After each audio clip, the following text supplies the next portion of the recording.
Hi welcome to code for welcome next video in the electricity billing system Java project series. और इस video में हम अपना project बनाना start करेंगे जो कि होगा इलेक्ट्रिसिटी बिलिंग सिस्टम के नाम से। हम यहाँ पे जावा का यूज करेंगे, प्रॉपर कोर जावा का हम यहाँ पे यूज करने वाले हैं। कोर जावा के कॉन्सेप्ट का हम यहाँ पे मेनली यूज करेंगे जो कि होगा स्विंग का कॉन्सेप्ट। स्विंग की हेल्प से हम एक डेस्कटॉप बेस्ड एप्लीकेशन बना सकते हैं। हम यहाँ पे एक डेस्कटॉप बेस्ड एप्लीकेशन बनाने वाले हैं एंड वो हम बना सकते हैं स्विंग की हेल्प से। हम यहाँ पे AWT के भी कुछ फीचर्स का यूज करेंगे। AWT होता है एब्स्ट्रैक्ट विंडो टूलकिट, और बाकी जावा के यहाँ पे सारे फीचर्स का यूज होगा। एंड डेटाबेस के लिए मैं यहाँ पे यूज करने वाला हूँ माईसीक्वल का। हम यहाँ पे कनेक्शन सेटअप करेंगे माईसीक्वल के साथ। बहुत इंपॉर्टेंट क्वेश्चन है कि आप अपने प्रोजेक्ट का माईसीक्वल के साथ कनेक्शन कैसे सेटअप कर सकते हो। इसके लिए हम यहाँ पे यूज करेंगे JDBC कनेक्टिविटी का, वो हम देखेंगे आगे जाकर। कोड लिखने के लिए मैं यहाँ पे यूज करने वाला हूँ नेटबीन्स का। आप नेटबीन्स नहीं यूज करना चाहते, आप एक्लिप्स यूज करना चाहते हो, आप इंटेलिजे यूज करना चाहते हो, आप VS कोड यूज करना चाहते हो, वो बेहिचक कर सकते हो। बट अगर आप नेटबीन्स यूज करना चाहते हो तो नेटबीन्स की मेरी एक यहाँ पे वीडियो है कि आपको नेटबीन्स को कैसे डाउनलोड करना है। बेसिकली आपको यहाँ पे 3 वीडियोस देखनी है। नेटबीन्स 13 का मैं यहाँ पे यूज करने वाला हूँ विद JDK 17। मेरे सिस्टम में JDK 17 है और JDK 17 के साथ मैं यहाँ पे नेटबीन्स 13 का यूज करने वाला हूँ। तो स्टार्ट करने से पहले if you are new to the channel, अगर आपने अब तक चैनल को सब्सक्राइब नहीं किया तो please hit the subscribe button. अगर आपको वीडियो पसंद आए, अगर आपको एक्सप्लेनेशन पसंद आए तो प्लीज इस वीडियो को लाइक भी करना। तो यहाँ पे आपको 3 वीडियोस देखनी है। तीनों वीडियोस का लिंक आपको डिस्क्रिप्शन में मिल जाएगा। ठीक है, आपको सबसे पहले तो इस प्रोजेक्ट के रिक्वायरमेंट के हिसाब से आपको सबसे पहले इंस्टॉल करना है जावा को। जावा में JDK 17 में यहाँ पे यूज करने वाला हूँ, तो आप भी JDK 17 का ही यूज कर सकते हो, या ऊपर नीचे आपको अगर कुछ डाउनलोड करना है तो वो भी चलेगा। तो यहाँ पे आपको सबसे पहले ये वाली वीडियो देखनी है, JDK 17 वाली, how to install Java JDK 17। इसका लिंक आपको वीडियो डिस्क्रिप्शन में मिल जाएगा। इसको डाउनलोड करने के बाद आपको यहाँ पे नेटबीन्स को डाउनलोड करना है। नेटबीन्स मैं यहाँ पे यूज करने वाला हूँ नेटबीन्स 13, जो इस टाइम पे लेटेस्ट चल रहा है। ठीक है, तो नेटबीन्स 13 का मैं यहाँ पे यूज करने वाला हूँ फॉर राइटिंग द कोड। ठीक है, कोड हम सारा अपना नेटबीन्स में लिखेंगे। उसके बाद आपको यहाँ पे डाउनलोड करना है माईसीक्वल को। मैं यहाँ पे यूज करने वाला हूँ माईसीक्वल वर्कबेंच का। तो माईसीक्वल को कैसे डाउनलोड करना है वो मैंने यहाँ पे बताया भाई, आप इस वीडियो को देख के माईसीक्वल को डाउनलोड कर सकते हो। ठीक है, तो इन तीनों वीडियो के लिंक आपको वीडियो डिस्क्रिप्शन में मिल जाएंगे, वहां से आप इन तीनों वीडियो से जो सॉफ्टवेयर है उनको डाउनलोड कर सकते हो। ठीक है, अगर आपका कोई फ्रेंड है, आपको ग्रुप प्रोजेक्ट मिला हुआ है, आपको कोई फ्रेंड जावा में प्रोजेक्ट बनाना चाहता है, कोई दूसरा प्रोजेक्ट, तो आप वो बाकी प्रोजेक्ट्स भी बना सकते हैं। जैसे बैंक मैनेजमेंट सिस्टम है, होटल मैनेजमेंट सिस्टम है, travel and tourism management system है, क्विज एप्लीकेशन है, chatting application, employ management system, university management system, payroll management system. ठीक है, काफी सारे प्रोजेक्ट्स हैं, सबका लिंक आपको वीडियो डिस्क्रिप्शन में मिल जाएगा। अगर आप एक फ्रंट एंड एंथुजियास्ट हो तो आप मनस्टैक प्रोजेक्ट्स बना सकते हो। ठीक है, मनस्टैक प्रोजेक्ट्स हैं, क्लोन्स हैं बहुत सारे। अगर आप रिएक्ट में प्रोजेक्ट बनाना चाहते हो तो आप वो बना सकते हो। आप नेक्स्ट जेएस के प्रोजेक्ट, जावास्क्रिप्ट के प्रोजेक्ट्स, सब कुछ बना सकते हो। ठीक है, तो अगर आप इतना कर चुके हो, अगर आप अपनी एप्लीकेशंस को डाउनलोड कर चुके हो, तो आपको सबसे पहले नेटबीन्स खोलना है। नेटबीन्स खोलने के बाद आपको यहाँ पे कुछ इस तरह का एक इंटरफेस आपके पास आएगा। आपको क्या करना है, एक नया प्रोजेक्ट बनाना है। प्रोजेक्ट बनाने के लिए आपको यहाँ पे क्लिक करना है, ये जो आपको येलो बटन यहाँ पे दिख रहा है, इस पे क्लिक करने के बाद आपको यहाँ पे सिलेक्ट करना है। आपके पास यहाँ पे काफी सारे ऑप्शंस आएंगे, आपको यहाँ पे सिलेक्ट करना है जावा विद आंट को। ठीक है, जावा विद आंट को सिलेक्ट करने के बाद आपको यहाँ पे सिलेक्ट करना है जावा एप्लीकेशन को। तो मैं यहाँ पे एक डेस्कटॉप बेस्ड एप्लीकेशन बनाने वाला हूँ, इसलिए मैंने यहाँ पे जावा विद आंट को सिलेक्ट किया और मैंने यहाँ पे जावा एप्लीकेशन को सिलेक्ट किया। एंड जावा एप्लीकेशन को सिलेक्ट करने के बाद आपको यहाँ पे नेक्स्ट पे क्लिक कर देना है। एंड इसके बाद अब आपको यहाँ पे अपने प्रोजेक्ट का नाम देना है। ठीक है, प्रोजेक्ट का सपोज मैं नाम दे रहा हूँ यहाँ पे इलेक्ट्रिसिटी बिलिंग सिस्टम। आप कुछ भी अपना नाम डाल सकते हो, जो भी आप यहाँ पे डालना चाहो। ठीक है, मैं यहाँ पे डाल रहा हूँ इलेक्ट्रिसिटी बिलिंग सिस्टम। इसने यहाँ पे प्रोजेक्ट फोल्डर भी बताया मेरे को कहाँ पे जाके बन के रेडी होगा। मेरे पास यहाँ पे एक पेरेंट फोल्डर है डॉक्यूमेंट्स के अंदर, नेटबीन्स प्रोजेक्ट्स के नाम से। उसके अंदर मेरे पास ये एक मेरे यहाँ पे फोल्डर बना के देगा मेरे को इलेक्ट्रिसिटी बिलिंग सिस्टम के नाम से, जहाँ पर मेरा पूरा प्रोजेक्ट जाएगा। तो इसके बाद आपको यहाँ पे ये सब करने के बाद आपको यहाँ पे फिनिश पे क्लिक कर देना है। तो ये आपका जो प्रोजेक्ट है वो बनाना यहाँ पे स्टार्ट कर देगा। आप देखो यहाँ पे इसने यहाँ पे प्रोजेक्ट बनाना स्टार्ट भी किया है। ये मेरे को एक मेन क्लास भी बना के देगा जो कि होगी इलेक्ट्रिसिटी बिलिंग सिस्टम के नाम से। आप यहाँ पे देखो, इसने मेरे को यहाँ पे एक नई क्लास भी बना के दी है जो कि है इलेक्ट्रिसिटी बिलिंग सिस्टम डॉट जावा के नाम से। तो प्रोजेक्ट अपना बन के यहाँ पे बिल्कुल रेडी है। अगर आप इस प्रोजेक्ट को देखोगे अपने फोल्डर्स में जाके, मैं अगर आपको यहाँ पे फोल्डर स्ट्रक्चर दिखाऊँ तो आपको यहाँ पे जाना है डॉक्यूमेंट्स के अंदर। आपको मतलब वहाँ पे जाना है जहाँ पर आपका प्रोजेक्ट क्रिएट हुआ है। वहाँ पे मैंने आपको एड्रेस दिखाया था कहाँ पे मेरा क्रिएट हुआ है, तो मैं यहीं पर आ गया हूँ डॉक्यूमेंट्स के अंदर, नेटबीन्स प्रोजेक्ट्स के अंदर। एंड ये मेरा यहाँ पे प्रोजेक्ट है इलेक्ट्रिसिटी बिलिंग सिस्टम के नाम से। इसको अगर मैं यहाँ पे खोलता हूँ तो मेरे पास यहाँ पे काफी सारे फोल्डर्स आए हैं। सोर्स फोल्डर के अंदर मेरे पास यहाँ पे 3 फोल्डर्स बने हैं, एक है इलेक्ट्रिसिटी के नाम से, फिर बिलिंग के नाम से, फिर सिस्टम के नाम से। उसके अंदर मेरी यहाँ पे क्लास आई है इलेक्ट्रिसिटी बिलिंग सिस्टम डॉट जावा के नाम से। अगर आप यहाँ पे पैकेज नेम देखो, पैकेज नेम भी यही है, इलेक्ट्रिसिटी बिलिंग एंड सिस्टम। क्योंकि यहाँ पर क्या होता है, पैकेज नेम मेंशन करना बहुत जरूरी होता है, क्योंकि यहाँ पर क्या होता है कि सोर्स के अंदर तक तो वो उठा लेता है। अगर सपोज मेरा यहाँ पे कोई फाइल होती, मेरी डायरेक्टली यहाँ पर होती, इस वाले सोर्स फोल्डर के अंदर मेरी कोई फाइल होती, वो डायरेक्टली सोर्स फोल्डर के अंदर होती, वो उठा लेता डायरेक्टली, ठीक है। बट यहाँ पे मेरे पास एक और फोल्डर है इलेक्ट्रिसिटी के नाम से, बिलिंग के नाम से, सिस्टम के नाम से। तो हमें जेवीएम को बताना पड़ता है कि एक्चुअल में मेरी जो ये फाइल है इलेक्ट्रिसिटी बिलिंग सिस्टम, ये है कहाँ पे। तो इस वजह से हमने यहाँ पे पैकेज बताया कि सोर्स फोल्डर के अंदर तो हम ऑलरेडी हैं, उसके बाद इलेक्ट्रिसिटी के अंदर, बिलिंग के अंदर, सिस्टम के अंदर हमारे पास यहाँ पे ये वाली फाइल पड़ी हुई है इलेक्ट्रिसिटी बिलिंग सिस्टम डॉट जावा के नाम से। इस वजह से हम यहाँ पे पैकेज का मेंशन करते हैं। अब मेरे को यहाँ पे प्रोजेक्ट में आइकन्स भी चाहिए होंगे, हमें यहाँ पे काफी सारे आइकन्स चाहिए, तो वो आपको मिल जाएंगे वीडियो डिस्क्रिप्शन में। वहां पर आपको गूगल ड्राइव का लिंक मिलेगा, उस गूगल ड्राइव के लिंक के अंदर आपको एक फोल्डर मिलेगा आइकन के नाम से। आप वो यहाँ से ये सभी आइकन्स को पिक कर सकते हो। हम यहाँ पे जो अपना पहला फ्रेम बनाने वाले हैं वो स्प्लैश फ्रेम होगा। मैं यहाँ पे इस वाली इमेज का उस केस में यूज करने वाला हूँ। तो आपको क्या करना है, इस पूरे फोल्डर को डाउनलोड कर लेना है। ये जो यहाँ पे आइकन्स फोल्डर आपको मिलेगा गूगल ड्राइव के अंदर, आपको इस पूरे फोल्डर को डाउनलोड कर लेना है, ठीक है। इसके बाद आपको यहाँ पर आना है अपने प्रोजेक्ट के अंदर। मैं यहाँ पे आया हूँ अपने, जहाँ पर मेरा प्रोजेक्ट है इलेक्ट्रिसिटी बिलिंग सिस्टम के नाम से। इसके बाद आपको यहाँ पे सोर्स के अंदर आना है, और जहाँ पर आपको ये इलेक्ट्रिसिटी दिखेगा ना, आपको यहीं पर ही अपना जो आइकन फोल्डर है उसको पेस्ट कर देना है। मैंने क्या किया, जहाँ पर मेरा ये फोल्डर है इलेक्ट्रिसिटी के नाम से, मैंने यहीं पर ही अपने आइकन फोल्डर को पेस्ट कर दिया। बेसिकली सोर्स के अंदर मैंने इसको पेस्ट कर दिया, एंड जैसे ही आप इसको यहाँ पे पेस्ट करोगे ना, आप देखोगे यहाँ पे कि आपके पास एक आइकन के नाम से यहाँ पे एक पैकेज जनरेट हो जाएगा, ठीक है। हाँ, इससे पहले मेरे पास यहाँ पे सिर्फ एक ही पैकेज था electricity dot billing dot system के नाम से, बट अब यहाँ पे आइकन्स के नाम से भी एक पैकेज आ चुका है। अगर आप इसको एक्सपैंड करोगे तो आपके पास यहाँ पे सभी आइकन्स आ चुके हैं। अब मेरे को यहाँ पे स्प्लैश के नाम से एक फ्रेम बनाना है। तो सबसे पहले तो आपको यहाँ पे ये वाली जो आपकी क्लास है इसको यहाँ से कर देना डिलीट, क्योंकि इस क्लास का मेरे को यहाँ पे कोई भी काम नहीं है। तो मैंने यहाँ पे इसको डिलीट किया, और अब इसी पैकेज के अंदर मेरे को अब यहाँ पे एक अपनी क्लास बनानी है। तो आपको सबसे पहले तो इस वाले पैकेज के ऊपर राइट क्लिक करना है, एंड आपको यहाँ पे न्यू पे जाना है, जावा क्लास पे जाना है। जो मेरे को यहाँ पे क्लास बनानी है वो है स्प्लैश के नाम से। जो मेरी यहाँ पे स्प्लैश स्क्रीन होगी, आपने देखा होगा कि एक फ्रेम था एक जो छोटा था, फिर वो बड़ा हो रहा था, ये एक उस पे इमेज लगी हुई थी और कुछ भी नहीं था। 7 सेकंड का उसमें होल्ड था, फिर वहाँ पे लॉगिन फ्रेम खुल गया था। हम यहाँ पे वाला फ्रेम बनाएंगे सबसे पहले, वो हमारा यहाँ पे मेन फ्रेम होगा। तो सबसे पहले तो मेरे को यहाँ पे ये जो एक्स्ट्रा सब कुछ यहाँ पे लिखा हुआ है, मेरे को इस सबको हटा देना है यहाँ से। बिल्कुल परफेक्ट है। अब मेरे को यहाँ पे सबसे पहले बनाना है अपना जो हमारे पास जो यहाँ पे मेन फंक्शन होता है, मैंने यहाँ पे सबसे पहले वो बनाया। तो मैंने यहाँ पे लिखा पब्लिक स्टैटिक वॉइड मेन और स्ट्रिंग args, स्ट्रिंग आर्ग्यूमेंट्स और स्ट्रिंग्स हम यहाँ पे पास करते हैं, ठीक है। उसके बाद मैंने यहाँ पे अपनी क्लास का एक ऑब्जेक्ट बनाया, मैंने यहाँ पे लिखा न्यू स्प्लैश, ठीक है।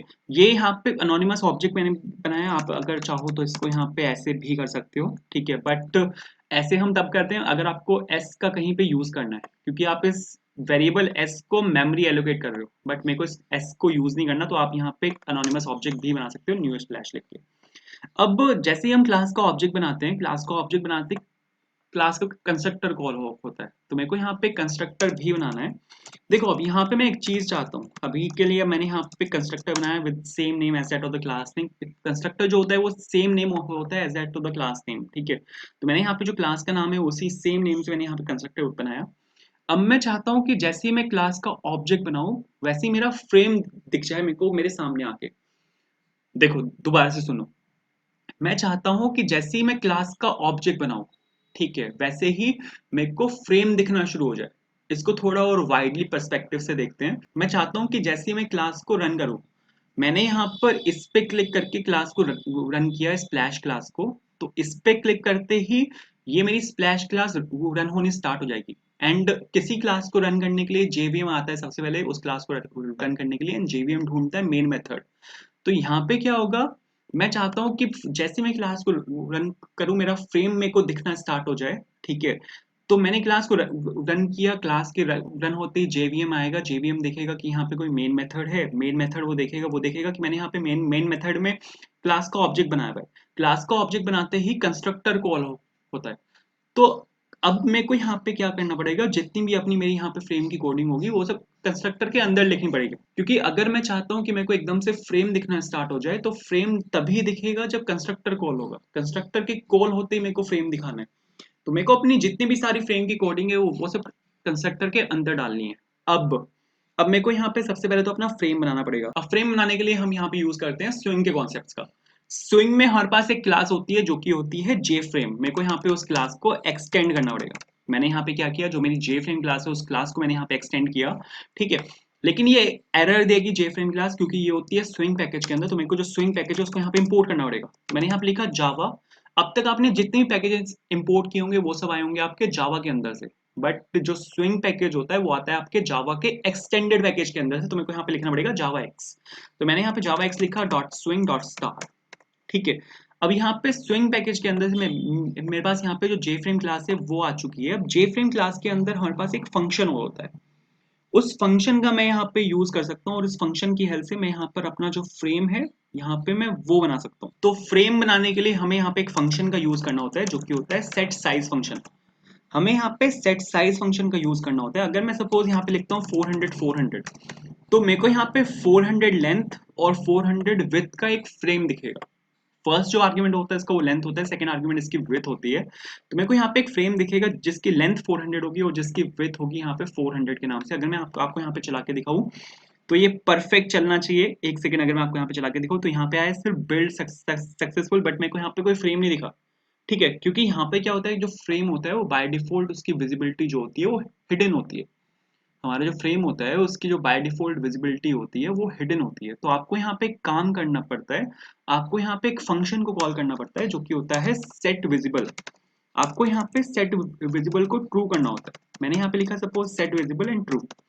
सेट विजिबल ट्रू क्या करता है, उसकी जो बाय डिफॉल्ट विजिबिलिटी यूजर से हिडन होती है वो उसको शो शो कर देता है। तो आपको यहाँ पे फ्रेम दिखना स्टार्ट हो जाता है। चला के अगर मैं आपको यहाँ पे दिखाऊँ, आप देखो यहाँ पे मेरे पास यहाँ पे एक फ्रेम आया है जिसकी लेंथ 400 है और इसकी विथ 400 है, ठीक है। आपको अगर मैं यहाँ पे इसको फिर से रन करके दिखाऊँ तो मेरे पास यहाँ पर ये फ्रेम आ चुका है। एंड फ्रेम बनाना इतना आसान है, कोई रॉकेट साइंस नहीं। आप यहाँ पे देखो, मैंने यहाँ पे कुछ भी नहीं किया। मैंने यहाँ पे एक क्लास बनाई, एक क्लास को एक्सटेंड किया, कंस्ट्रक्टर बनाया, कंस्ट्रक्टर के अंदर मैंने यहाँ पे दो फंक्शंस को कॉल किया एंड दैट्स इट। फ्रेम मेरा मेरे सामने बन के बिल्कुल रेडी है। बट अभी अगर आप एक चीज देखो तो फ्रेम जो खुल रहा है ना वो हमेशा यहां से खुल रहा है, ठीक है। फ्रेम जो खुल रहा है वो लेफ्ट टॉप से खुल रहा है। ये फ्रेम की बाय डिफॉल्ट लोकेशन होती है जो कि इसको ओरिजिन बोला जाता है। ये जो यहाँ पे टॉप लेफ्ट होता है ये ओरिजिन होता है, ये बाय डिफॉल्ट लोकेशन होती है। आप इस लोकेशन को चेंज भी कर सकते हो। हमारे पास यहाँ पे एक फंक्शन होता है जो कि होता है set location. Set location suppose मैं यहाँ पे दे रहा हूँ 500, लेफ्ट से 500 ऊपर से 200, ये यहाँ पे ओरिजिन होता है, ठीक है। तो अगर आप जो फर्स्ट आर्ग्यूमेंट आप देते हो वो लेफ्ट ऑफ द स्क्रीन से होता है कि आप यहाँ से कितना आगे जाना चाहते हो, ठीक है। ये ओरिजिन है, यहाँ से आप राइट में जितना मूव करना चाहते हो वो आप देते हो यहाँ पे फर्स्ट आर्ग्यूमेंट। सेकंड आर्ग्यूमेंट होता है कि आप ऊपर से कितना मूव करना चाहते हो, ये आपका ओरिजिन है। ऊपर से आप कितनी नीचे आना चाहते हो वो आप यहाँ पे पास करते हो। तो लेफ्ट से मैंने दिया 500 की, लेफ्ट से वो 500 आए, ऊपर से वो 200 आए। तो अभी अगर मैं आपको यहाँ पे चला के दिखाऊं तो आप देखोगे कि फ्रेम आपका आगे खुलेगा। ये लेफ्ट से आपका 500 है और ऊपर से ये आपका 200 है, और फ्रेम की जो खुद की लेंथ और ब्रेथ है वो है 400 400। परफेक्ट है, बट मेरे को ये ऐसा नहीं चाहिए। मेरे को यहाँ पे इसके ऊपर एक इमेज लगानी है। इमेज अगर आप देखो तो जो इमेज है वो है elect.jpg के नाम से, ये वाली मेरे को यहाँ पे इमेज लगानी है।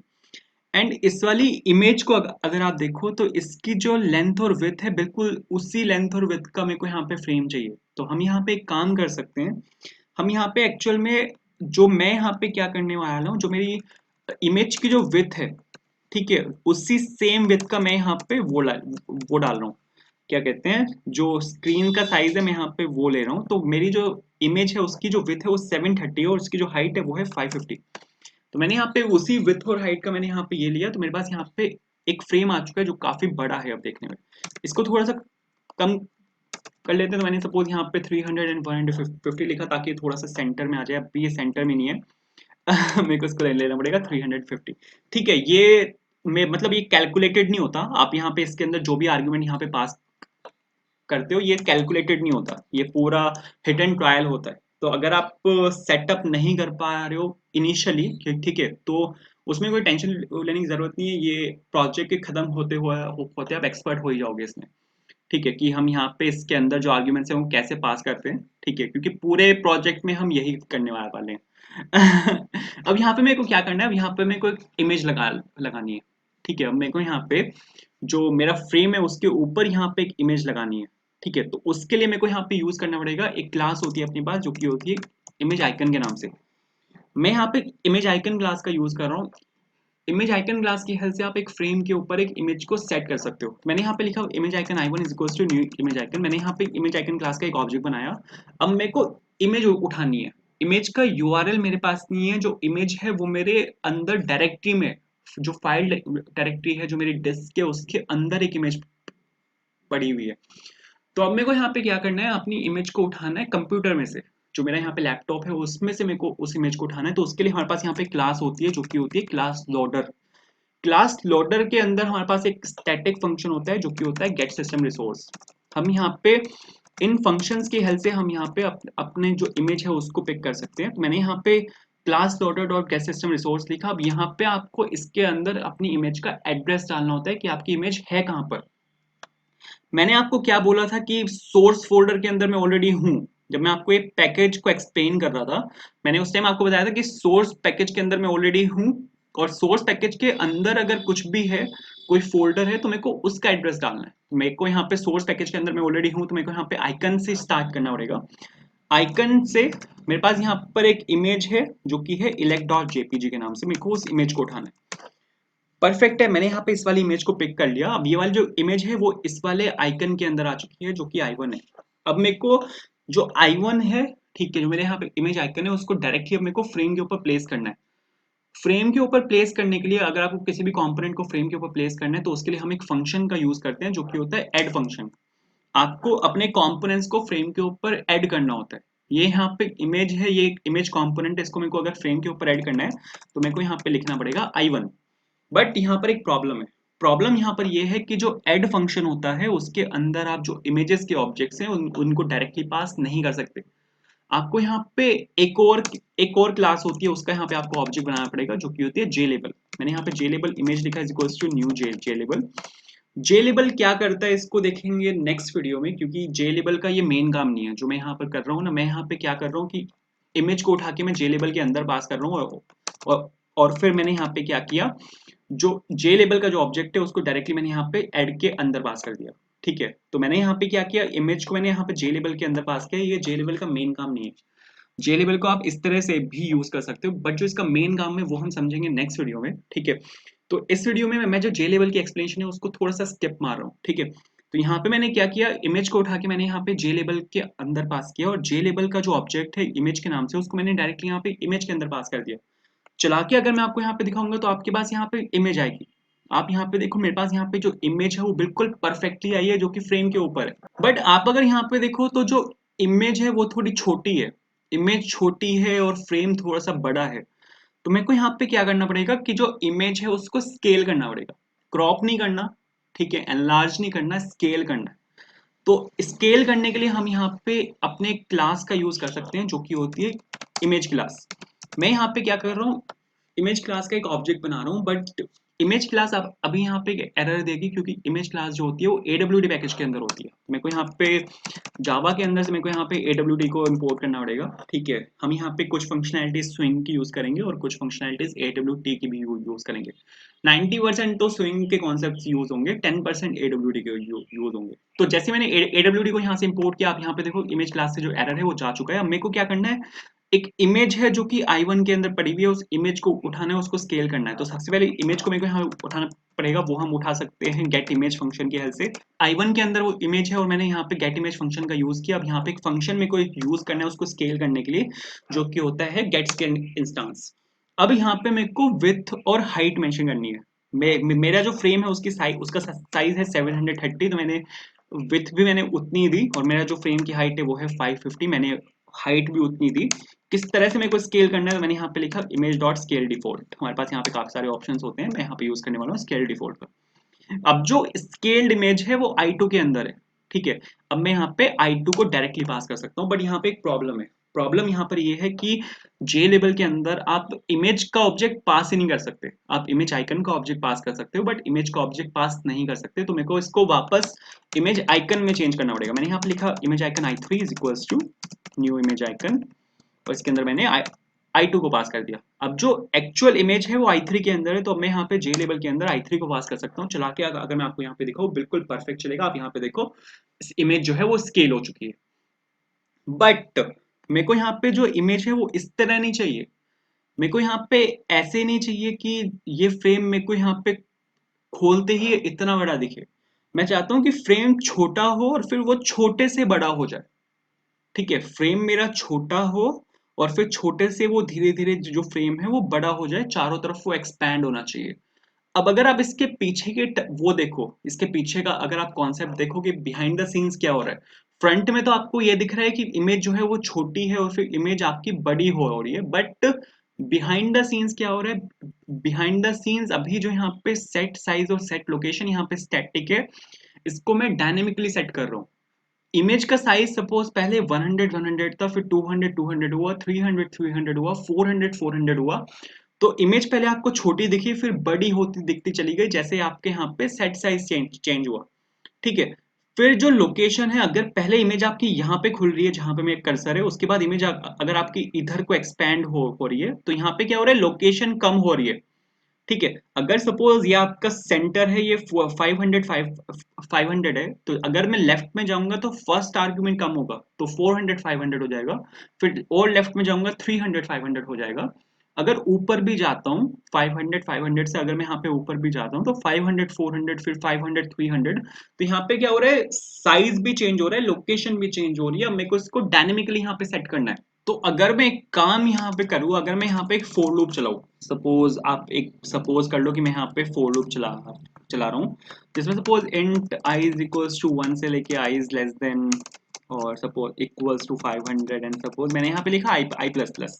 ऐसे ही अब अभी मैं आपको करके दिखा रहा हूँ। ठीक है, और सपोज यहाँ पे अब इसको हार्ड कोड करने की बजाय मैं यहाँ पे जो वैल्यू है वो वेरिएबल से सेट कर रहा हूँ। सपोज आई मेरा यहाँ पे एक वेरिएबल है जिसकी इनिशियल वैल्यू 1 है और वो 500 तक जा रही है, तो मैंने सपोज यहाँ पे लिखा आई और आई। ठीक है, मैंने यहाँ पे आई लिखा, तो अब अगर आप देखोगे तो जो इमेज है उसका साइज पहले छोटा है फिर वो बड़ा होगा। एक चीज मेरे को यहाँ पे और करनी है, मेरे को यहाँ पे सेट विजिबल को ऊपर ट्रू करना पड़ेगा। मैंने यहाँ पे सेट विजिबल को ऊपर ट्रू किया, बताता हूँ। देखो अभी अगर मैं आपको यहाँ पे चला के दिखाऊँ तो ये देखो, यहाँ पे अब क्या हुआ है कि जो इमेज का जो साइज है वो स्टार्टिंग में छोटा था फिर वो बड़ा होता जा रहा है, क्योंकि अभी यहाँ पे क्या हो रहा है कि मैं यहाँ पे जो फ्रेम का साइज है उसको हैंडल कर रहा हूँ। ठीक है, मैंने यहाँ पे सेट विजिबल ट्रू को ऊपर इसलिए लिखा क्योंकि अगर आपको चेंजेस को अपने रिफ्लेक्ट कराना होता है तो आपको यूजर को फ्रेम जल्दी दिखना चाहिए। अगर सारी कंप्यूटेशन करने के बाद में, पहले मैं क्या कर रहा था, यहाँ पे सब कुछ करने के बाद में यूजर को यहाँ पे फ्रेम दिखा रहा था, तो मैंने यहाँ पे सेट विजिबल को सबसे एंड में लिखा था, क्योंकि मैं चाहता था कि जैसे ही फ्रेम पे इमेज सेट हो जाए उसके बाद वो यूजर को फ्रेम दिखना स्टार्ट हो, तो इसलिए मैंने इसको एंड पे लिखा था। बट अब मैं चाहता हूँ कि जब इमेज छोटी हो, छोटी से वो इमेज बड़ी होनी स्टार्ट हो जाए, वैसे ही यहाँ पे सेट उससे पहले ही वो फ्रेम यूजर को दिखना स्टार्ट हो जाए, तो मैंने यहाँ पे अब सेट विजिबल को ऊपर मूव कर दिया। तो ऐसा मैंने यहाँ पे कुछ किया। तो आप अगर देखो हम यहाँ पे काफी क्लोज हैं। मैंने यहाँ पे ये जो मेरी इमेज है इसको मैंने यहाँ से स्टार्ट किया और ये धीरे धीरे बिल्कुल यहाँ पे मूव होती जा रही है। अगर आप इसको थोड़ा सा तेज करना चाहो तो आप यहाँ पे वो भी कर सकते हो। सपोज मैंने यहाँ पे किया 2 × i, मैं चाहता हूँ कि लेंथ थोड़ी तेजी में खुले और विड्थ थोड़ी धीरे खुले, तो आप यहाँ पे देखो, आप यहाँ पे बिल्कुल परफेक्टली उसको चेंज कर सकते हो। ठीक है, और सेम काम आप कर सकते हो लोकेशन के साथ। लोकेशन के साथ भी आप बिल्कुल सेम काम कर सकते हो। अब एक चीज देखो, अब अगर मैं आपको यहाँ पे एक चीज दिखाऊँ, सपोज इमेज में यहाँ से सेंटर से खोल रहा हूँ, इमेज में यहाँ से खोल रहा हूँ सेंटर से, तो जो सेट साइज है, अब इमेज की लेंथ और विड्थ जब इंक्रीज होगी, तो अगर इमेज सेंटर में है तो वो राइट हैंड साइड इंक्रीज होगी और नीचे की तरफ इंक्रीज होगी। तो जो एक्चुअल में जो इमेज है वो मेरी यहाँ से खुल के राइट हैंड साइड जाएगी। अभी अगर मैं आपको यहाँ पे खोल के दिखाऊँ तो इसको अगर आप सेंटर मानो तो इमेज जो है मेरी वो राइट एक्सपैंड हो रही है और नीचे एक्सपैंड हो रही है, बट मैं चाहता हूँ कि इमेज चारों तरफ एक्सपैंड हो। तो मेरे को यहाँ पे क्या करना पड़ेगा, साइज को बढ़ाना पड़ेगा और लोकेशन को कम करनी पड़ेगी, क्योंकि अगर लोकेशन कम हो जाएगी तो उसमें क्या होगा कि ये ऐसे खुलेगा, ये लेफ्ट की तरफ मूव होना स्टार्ट हो जाएगा। ठीक है, साइज तो आपका राइट की तरफ इंक्रीज होगा, बट लोकेशन अगर मैं माइनस कर दूं तो ये लेफ्ट की तरफ इंक्रीज होगा। तो यहाँ पे एक ऐसा एक व्यू मिलेगा कि जो इमेज है मेरी वो चारों तरफ खुल रही है। तो अगर मैं आपको यहाँ पे चला के दिखाऊं, मैंने यहाँ पे सेट लोकेशन में से सपोज कोई भी एक वेरिएबल ले रहा हूँ मैं, 700 लिया मैंने, क्योंकि जो स्क्रीन है मेरी टोटल वो ऑलमोस्ट 1450 के लगभग कुछ है। तो मैंने यहाँ पे 700 लिया और 700 में से मैं यहाँ पे आई को माइनस कर रहा हूँ, ठीक है। और जो मेरी विथ है, जो स्क्रीन की विथ है, ठीक है, वो 900 कुछ की है। 900 भी नहीं है, 850 कुछ की है जो मेरी यहाँ पे लैपटॉप की विथ है। तो मैं यहाँ पे ले रहा हूँ इसको 400 और मैं यहाँ से आई को माइनस कर रहा हूँ।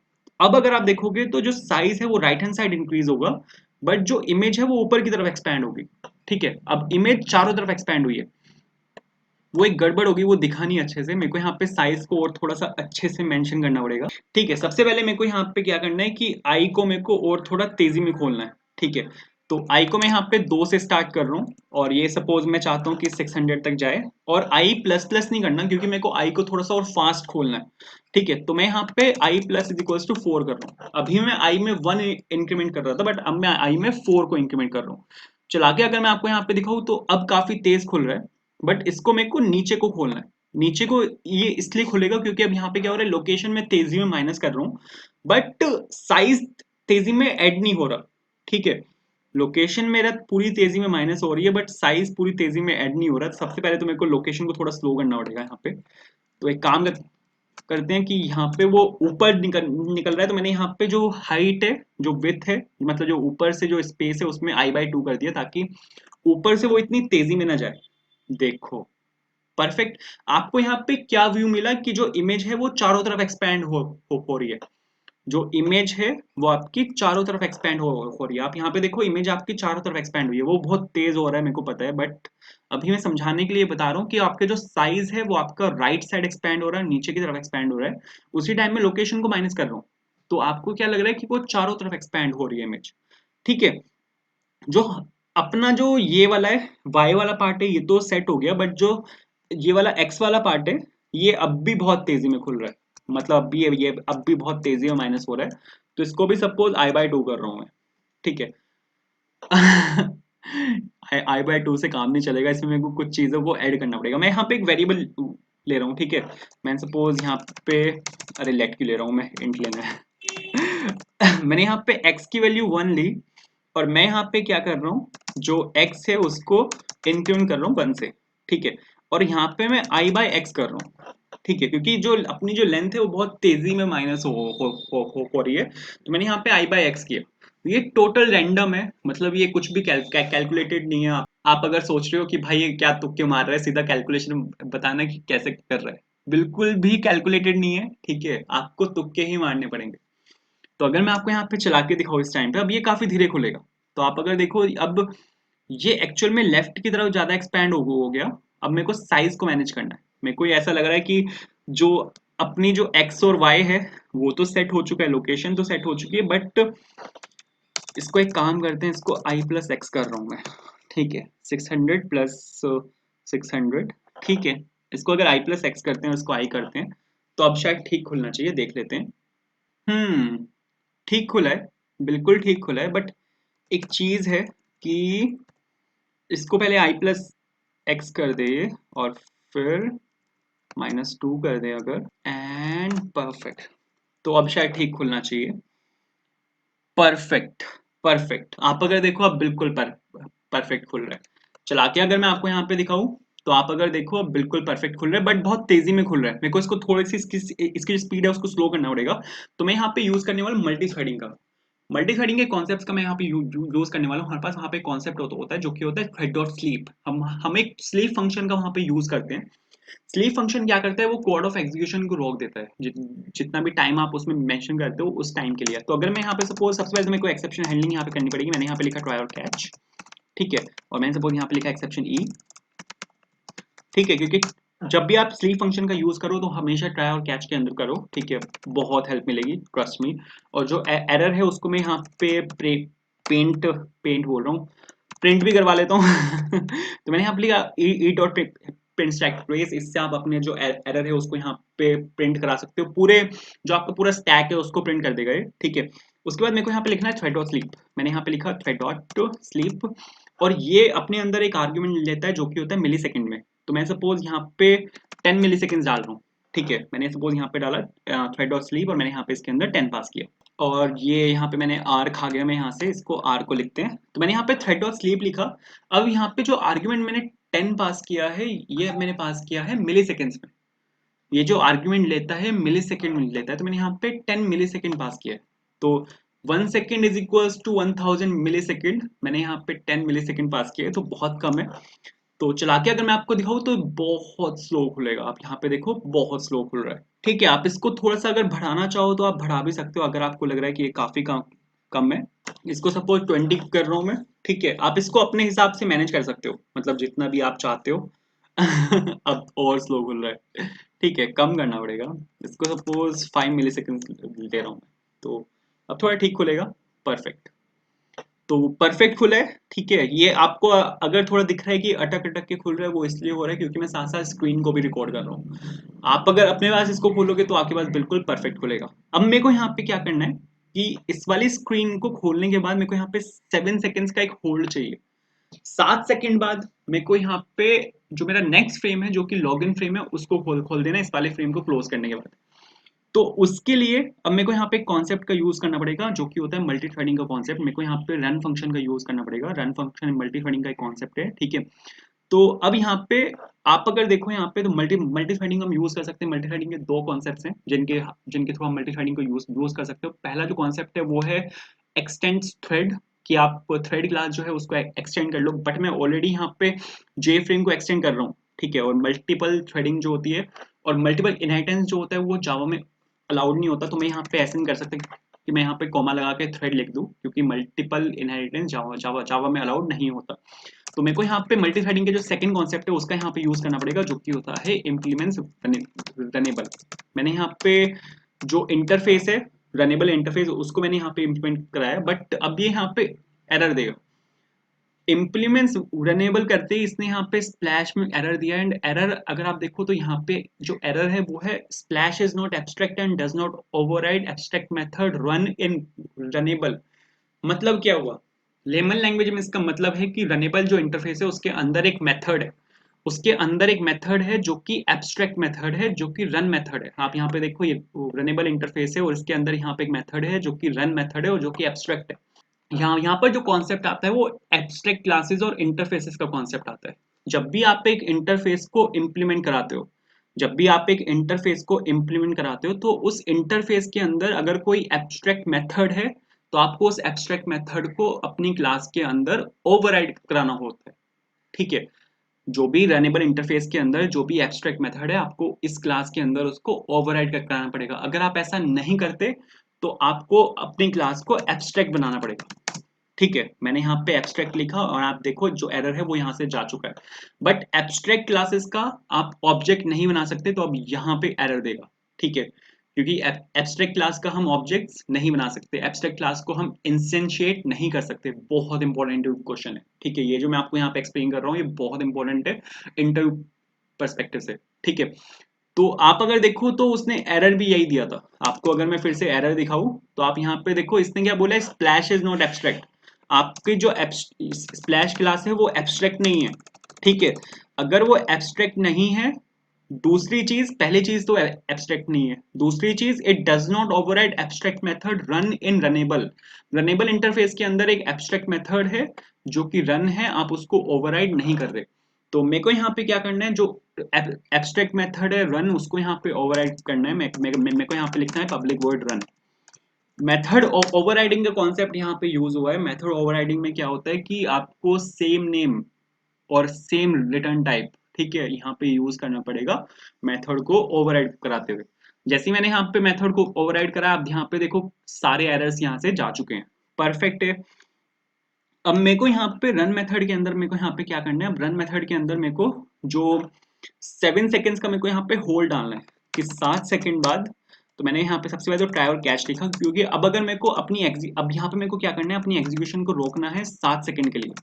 तो मेरे को यहाँ पे फिर से थ्रेड डॉट स्लीप मेथड का यूज करना पड़ेगा। तो मैंने यहाँ पे सपोज मैंने यहाँ पे सबसे पहले तो इसकी एक्सेप्शन हैंडलिंग की मैंने यहाँ पे लिखा प्रिंट स्टैक ट्रेस और उसके बाद मेरे को जो एग्जीक्यूशन है उसको 7 सेकंड के लिए रोकना है, तो मेरे को यहाँ पे लिखना पड़ेगा thread dot sleep. Thread dot sleep के अंदर जैसे मैंने आपको बताया था कि हम जो वैल्यूज पास करते हैं मिली सेकंड में पास करते हैं, मेरे को उसको 7 सेकंड के लिए रोकना है। 1 second is equals to 1000 millisecond, तो मेरे को यहाँ पे पास करना पड़ेगा 7000 milliseconds which is equivalent to 7 seconds. तो 7 सेकंड के लिए मैंने यहाँ पे अपनी एग्जीक्यूशन को रोका। उसके बाद मेरे को फ्रेम को क्लोज कर देना है। मैंने यहाँ पे जो मेरा फ्रेम है उसको क्लोज करना है। फ्रेम को दिखाने के लिए हमने यहाँ पे यूज किया था सेट विजिबल ट्रू, फ्रेम को हाइड करने के लिए मेरे को यहाँ पे यूज करना है सेट विजिबल फॉल्स। ठीक है, चला के अगर मैं आपको यहाँ पे दिखाऊं, मस्त चलेगा, बट अभी चलेगा नहीं। क्यों नहीं चलेगा? क्योंकि यहाँ पे मैंने रन मेथड बना तो दिया है, बट रन मेथड तो कॉल ही नहीं हुआ। मैंने रन मेथड को तो कॉल ही नहीं किया। तो अगर मैं यहाँ से सपोज मैंने यहाँ पे क्या किया, मैंने यहाँ पे रन मेथड को ऐसे करके यहाँ से कॉल कर दिया, बट अभी ये वर्क नहीं करेगा। यहाँ पे क्या हो रहा है कि यहाँ पे पब्लिक वॉइड रन जो है इस टाइम पे एक नॉर्मल मेथड की तरह एक्ट करेगा, ये मल्टी थ्रेडिंग के फंक्शन की तरह एक्टिंग करेगा। यहाँ पे आप रन को डायरेक्टली कॉल नहीं करते, ये मल्टी थ्रेडिंग का बिल्कुल बेसिक है, बिल्कुल बेसिक कॉन्सेप्ट है मल्टी थ्रेडिंग का है कि आप रन मेथड को डायरेक्टली कॉल नहीं करते। आपको यहाँ पे अगर आपने यहाँ पे इम्प्लीमेंट्स रनेबल किया है तो सबसे पहले आपको यहाँ पे थ्रेड क्लास का एक ऑब्जेक्ट बनाना पड़ेगा। जब भी हम मल्टी थ्रेडिंग के सेकंड कॉन्सेप्ट का यूज करते हैं जो कि होता है इम्प्लीमेंट्स रनेबल मेथड, तो आपको एक्सप्लिसिटली थ्रेड क्लास का ऑब्जेक्ट बनाना होता है। मैंने वहां पे उसको सिर्फ डिक्लेयर किया है, उसका ऑब्जेक्ट नहीं बनाया। ऑब्जेक्ट में यहाँ पे बना रहा हूँ, तो मैंने सपोज यहाँ पे लिखा T is equals to new thread. ठीक है, तो मैंने यहाँ पे थ्रेड क्लास का एक ऑब्जेक्ट बनाया। अब थ्रेड क्लास की हेल्प से अब मेरे को यहाँ पे रन मेथड को कॉल करना है, बट मैं रन मेथड को कॉल करने के लिए मेरे को यहाँ पे स्टार्ट मेथड का यूज करना पड़ेगा। Start method internally run method को कॉल करता है।